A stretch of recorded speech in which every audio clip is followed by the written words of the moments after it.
Passei 16 anos como deputado estadual na Alerj. Nunca teve uma vírgula.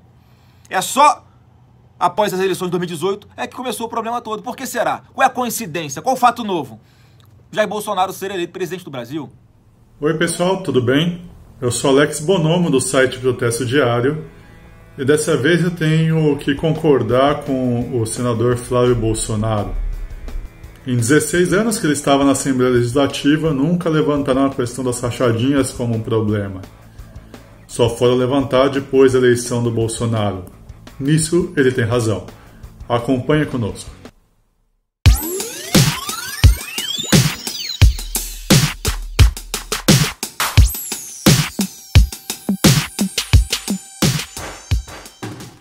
O senador Flávio Bolsonaro ele tem razão na medida que ele fala que o problema ele surge depois da eleição do Bolsonaro. E por que ele tem razão? Porque a prática da famosa rachadinha é uma prática difundida entre muitos outros partidos políticos. O problema é um problema, primeiro, legal. Ok? Não estou falando do ponto de vista ético, se é ético ou não fazer a rachadinha, mas do ponto de vista legal, tem problemas. Agora, do ponto de vista ético, pode ou não ter um problema, dependendo da finalidade daquele dinheiro da rachadinha. Por exemplo, vários partidos políticos que buscam transformar a sociedade para melhor, eles usam a parte do dinheiro dos funcionários que trabalham nos mandatos desses partidos para financiar as atividades do partido. Isso, em tese, do ponto de vista ético, não tem nenhum problema. O mandato seria do partido político e não do indivíduo que se elegeu através do partido político. Do ponto de vista ético, isso não teria nenhum problema. Pode ter, um ponto de vista legal, na legislação que existe hoje no Brasil. Esse é um primeiro ponto em relação às rachadinhas. Um segundo ponto é em relação à utilização política de um fato jurídico. Até o momento, as coisas do Bolsonaro, do Flávio Bolsonaro, estavam sendo jogadas para debaixo do tapete, porque politicamente não era interessante se mexer nisso.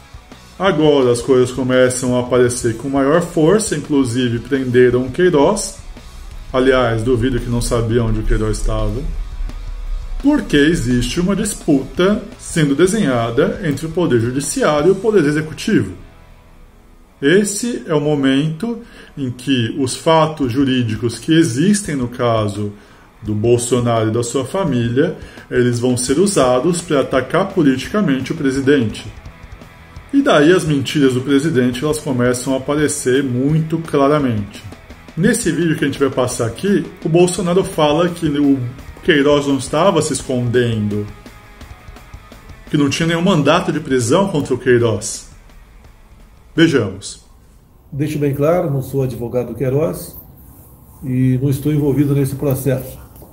Mas o Queiroz não estava foragido e não havia nenhum mandato de prisão contra ele. E foi feita uma prisão espetaculosa. A gente já deve estar no Rio de Janeiro, deve estar sendo assistido pelo advogado e a justiça aí siga o seu caminho. Mas parecia que estavam prendendo o maior bandido da face da terra. Agora, se o Queiroz não estava se escondendo, as investigações dizem que o Queiroz, quando chegava perto de onde ele estava, tinha que desligar o celular, que era orientado pelo advogado Wassef a fazer isso para que ninguém soubesse onde ele estava. E esse é o advogado da família Bolsonaro. Algum tempo atrás ele deu uma entrevista falando que defendia juridicamente a família Bolsonaro. Nesse sentido, Bolsonaro mente. E por que Bolsonaro mente?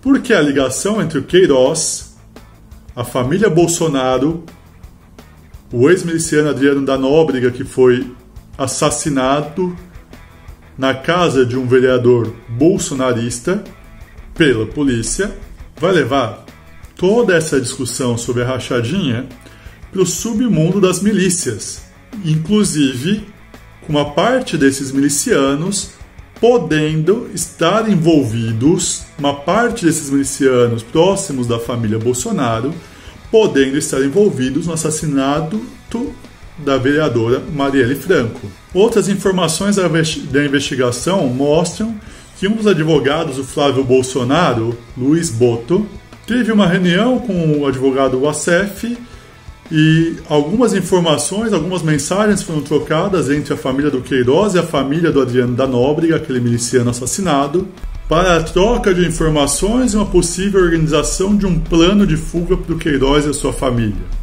Então a história ela é muito mais complexa e tenebrosa do que simplesmente existir ou não a rachadinha no gabinete do Flávio Bolsonaro.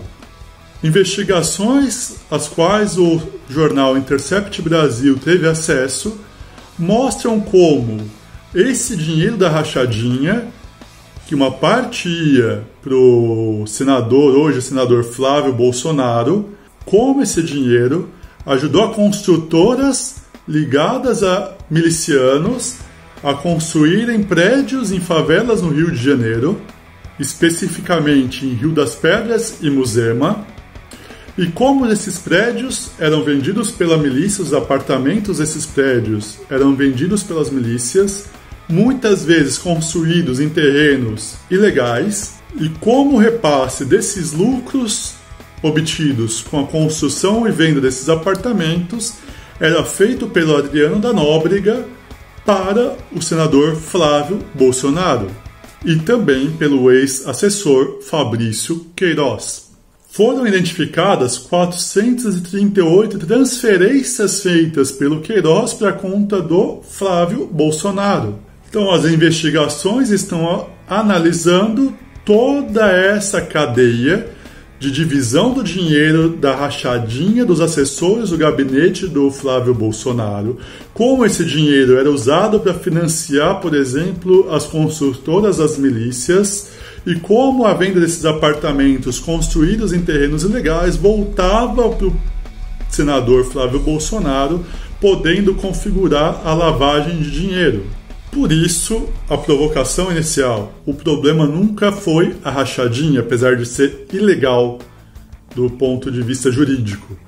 O problema, também do ponto de vista jurídico, é um problema ligado a assassinatos, é um problema ligado a milícias, é um problema ligado ao submundo do Rio de Janeiro, que parece que a família Bolsonaro é ligada. E que sejamos bem claros, se não fosse essa crise política que se instalou e o posicionamento do Poder Judiciário e contra o governo Bolsonaro nesse momento, poderia sim ser jogado para debaixo do tapete, como vários outros crimes que foram cometidos por vários outros políticos.